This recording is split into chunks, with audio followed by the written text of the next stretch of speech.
سلامونه وخت مو په خیر زموږ د نن خبري ساعت ته ښه راغلاست له افغان ټي وي چینل څخه. طالبان افغانستان کې د القاعدې د مشر پښتون نه و خبر. نور جزئیات په همدې ویډیو کې وګورئ او یوټیوب چینل هم سبسکرایب کړئ. د طالبانو ویان ذبیح الله مجاهد ادعا وکړه چې طالبانو حکومت د افغانستان کې د القاعدې اول نمبر کس ایمن الظواهر له شتون څخه هیڅ خبرتیا نه درلود. په کابل باندې د امریکایي له درون حملې پکې د القاعدې مشر ایمن الظواهر د وژل کېدو په هکله جو بایدن له 4 ورځې وروسته طالب چارواکو خپل چوپتیا ماته کړه او مدعي شول چې په دې هکله یې هیڅ معلومات نه درلوده.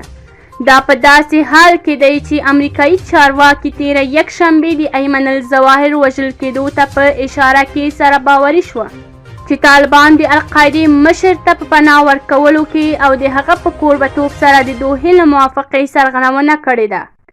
خبري اژانس لیکلي چې ذبیح الله مجاهد پرون په ټویټ کې مدعي شو چې طالبان افغانستان ته د الظواهر له ورتګه او هلته د ډېرې کېدو هیڅ اطلاع نه درلوده. مجاهد زیاته کړه چې د طالبانو مشرتابه د اطلاعاتو ارکانو مسؤلینو ته حکم کړی چې دا پیښه له هر اړخه معلوموي.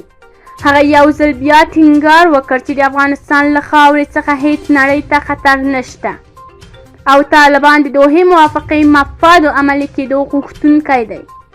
د طالبانو ویان همدا شان ویلي دي امریکا د افغانستان د هوایي حریم په خلاف ورزي سره زموږ په ملي حاکمیت تیری کړی او دا کار د نړیوالو اصولو خلاف دی او د طالبانو حکومت یې غندنه کوي.